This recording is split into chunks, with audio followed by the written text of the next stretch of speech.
तुम कैसी बातें कर रही हो? नैना जबरदस्ती मुस्कुराते हुए बोली। मैंने कभी किसी और की लग्जरी कार में बैठा ही नहीं, बस तुम्हारी कार में गई हूँ। और जहाँ तक इस बैग की बात है, ये तो सड़क किनारे लगी सेल से 200 रुपए में लिया था। अगर यकीन ना हो तो उसे छूकर देख लो। मन्नत थोड़ी देर उसे देखती रही, फिर धीरे से बोली, सॉरी, शायद मुझे गलतफहमी हो गई होगी। वो कोई और लड़की रही होगी। तुम ठीक कह रही हो, तुम तो मेरे अलावा किसी और की कार में बैठी ही नहीं। नैना ने तुरंत बैग अलमारी में फेंका और बात बदलते हुए बोली, वैसे तुम्हारे नोट्स बन गए? हाँ, बन गए हैं, लेकिन अभी पढ़ाई से ब्रेक लिया है। मन्नत ने मुस्कुराकर कहा। ब्रेक क्यों? नैना हैरान हो गई।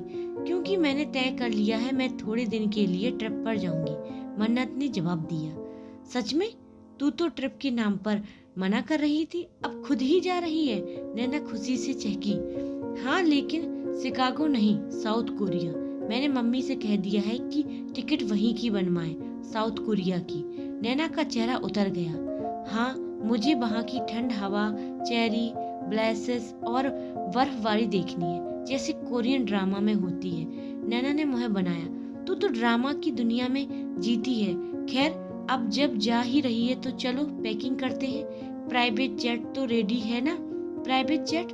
मन्नत हंसी। नहीं, इस बार हम आम लोगों की तरह फ्लाइट में सफर करेंगे। इतना सुनते ही नैना की सारी एक्साइटेडमेंट फिर से गायब हो गई।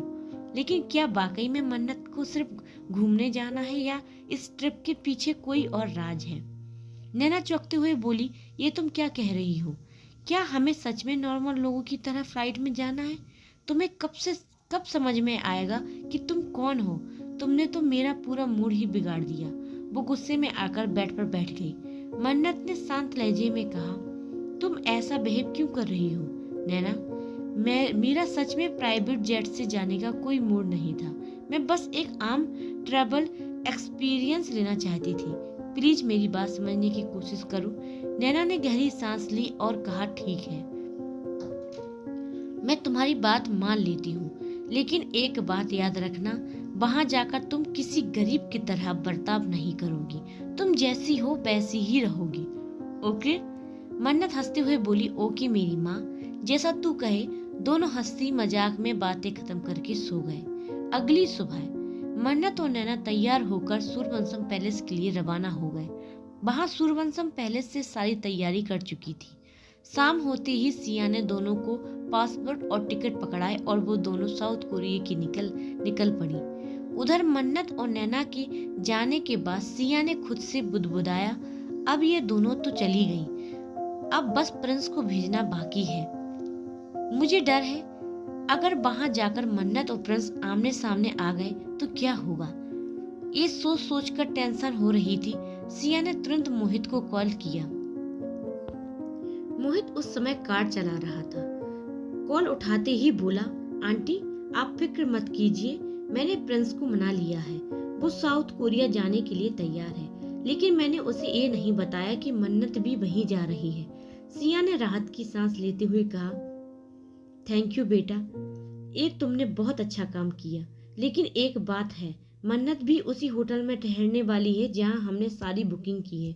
अगर वहां वो दोनों आमने सामने आ गए तो मोहित बोला, तो हम उसे होटल में ना रखकर बेला में रख सकते हैं। सिया ने तुरंत कहा, नहीं, बेला में नहीं, हमें जो प्लान करना है वो होटल में ही होगा। अगर तुम उसे होटल नहीं ले गए तो हम मन्नत और प्रिंस को करीब कैसे लाएंगे? मोहित थोड़ी देर चुप रहा, फिर कहा, आप सही कह रही हैं, मैं उसे सीधे होटल ही ले जाऊंगा। वैसे भी हम थोड़ी देर में निकल रहे हैं। इतना कहकर उसने कॉल कट कर दिया। सिया ने मुस्कुराते हुए खुद से कहा, चलो एक काम तो सही हुआ, अब वो दोनों एक ही जगह पहुंचेंगे। बस अब दुआ करती हूँ कि वो एक दूसरे के करीब आएं और एक दिन एक हो जाएं। मुस्कुराई और अपने काम में लग गई। इधर रात का वक्त था। सियोल एयरपोर्ट पर नैना और मन्नत दोनों ही अपना लगेज लेकर बाहर निकली। ठंडी हवा उनके चेहरे को छू रही थी और चारों तरफ रोशनी से सजा खूबसूरत शहर किसी सपने जैसा लग रहा था। मन्नत ने चारों तरफ देखा और हल्की मुस्कान के साथ कहा, फाइनली आज मैं साउथ कोरिया भी आ गई। अब कुछ वक्त यहाँ भी भरकर एंजॉय करूंगी। उसने काले रंग का ओवरकोट पहन रखा था। और अपने हाथों को ग्लव्स पहने हुए थे। ठंडी हवा से लड़ने की कोशिश कर रही थी। नैना ने उसकी तरफ देखते हुए कहा, यहाँ बहुत ठंड है, चलो जल्दी होटल चलते हैं। मन्नत बोली, मॉम ने कार भेजी है, हम सीधे वहीं से होटल जाएंगे। नैना ने उसकी पीठ थपथपाई, तुम्हारी वजह से मैं इस लग्जरी को फील कर पा रही हूँ। तुम मेरी बेस्ट फ्रेंड हो। मन्नत ने हल्का मुस्कुरा दी और बोली, कल जब हम बाहर घूमेंगे तुम देखना, तुम्हें सब कुछ किसी कोरियन ड्रामा से भी ज्यादा खूबसूरत लगेगा। थोड़ी देर में उनकी कार एक शानदार लग्जरी होटल के सामने रुकी। होटल की ऊंचाई और रोशनी देख नैना की आंखें चौंधिया गईं। वो दोनों अंदर गईं और अपने अपने कमरे में चली गई। मन्नत अपने कमरे में आई, चारों तरफ देखा और हल्के से बुदबुदाई, मैंने तो मॉम से कहा था कि मुझे नॉर्मल होटल बुक करें, लेकिन उन्होंने तो हद ही कर दी खर्च करने की। फिर वो अपने कमरे की बड़ी सी खिड़की के पास गई और उसे खोल दिया। बाहर की बर्फीली हवा ने उसे हल्का झटका दिया, लेकिन सामने का नजारा वाकई ही मंत्रमुग्ध कर देने वाला था। यहाँ आने का फैसला बिल्कुल सही था, मन्नत ने मुस्कुराकर कहा। तभी उसके कमरे का डोरबेल बजा। Room service. बाहर से आवाज आई। मन्नत ने दरवाजा खोला। एक फीमेल स्टाफ अंदर आई और सारा सामान सजाकर रखने लगी। मन्नत बोली, इसकी कोई जरूरत नहीं है, मैं खुद कर लूंगी। स्टाफ ने मुस्कुराते हुए जवाब दिया, यह हमारा काम है, प्लीज हमें करने दीजिए। काम खत्म करते करते मन्नत ने पूछा, क्या मैं अभी गार्डन एरिया में जा सकती हूँ? स्टाफ ने थोड़ा झिझकते हुए कहा, रात काफी हो गई है और अभी भी बर्फबारी शुरू हो सकती है, बेहतर होगा कि आप आराम करें। मन्नत की आंखों में चमक आ गई। बर्फबारी?